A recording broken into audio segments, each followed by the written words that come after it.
Hi, welcome to Dhanalakshmi vlogs and cooking. இன்றைக்கி சப்பாத்தியோட side டிஷ்ஷாக வெஜிடபிள் குருமா, பக்கோடா போட்டு குருமா பண்ணியிருக்கேன்.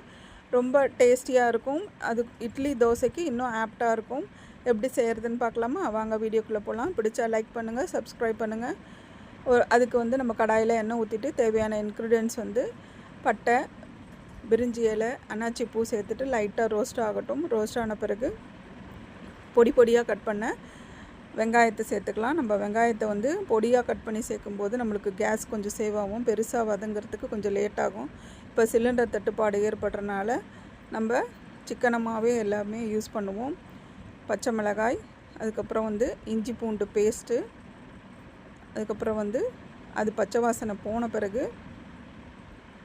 தக்காளியை சேர்த்துக்கலாம். 1 by 1 நம்ம ஆட் பண்ணிகிட்டே வரலாம். அது நல்லா வதங்கி கொஞ்சம் பச்சை வாசனை போன பிறகு நம்ம குழம்பு மிளகாய் தூள் சேர்த்துக்கலாம். நீங்கள் காரத்துக்கு வெறும் மிளகாய் தூளும் தனியாத்தூள் கூட சேர்க்கலாம். தேவையான அளவு உப்பு.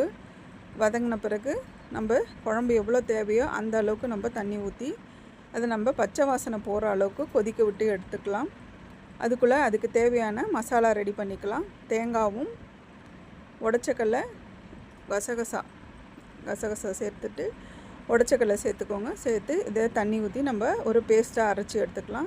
குழம்பு நல்லா கொதித்து பச்சை வாசனை போன பிறகு இந்த அரைச்ச விழுது அதில் சேர்த்துட்டு கொஞ்ச நேரம் கொதிக்க விட்டோன்னா உடச்சக்கல்லை சேர்த்ததுக்கு கொஞ்சம் திக்காயிடும். உடனே குழம்பு திக்காயிடும். அதுக்கப்புறம் கொத்தமல்லி அதில் சேர்த்துட்டு நம்ம பகோடாவை சேர்த்துக்கலாம். நம்ம கடையில் வாங்கி கூட சேர்க்கலாம். இல்லை நம்ம செஞ்சும் இந்த பகோடா இதில் ஆட் பண்ணலாம்.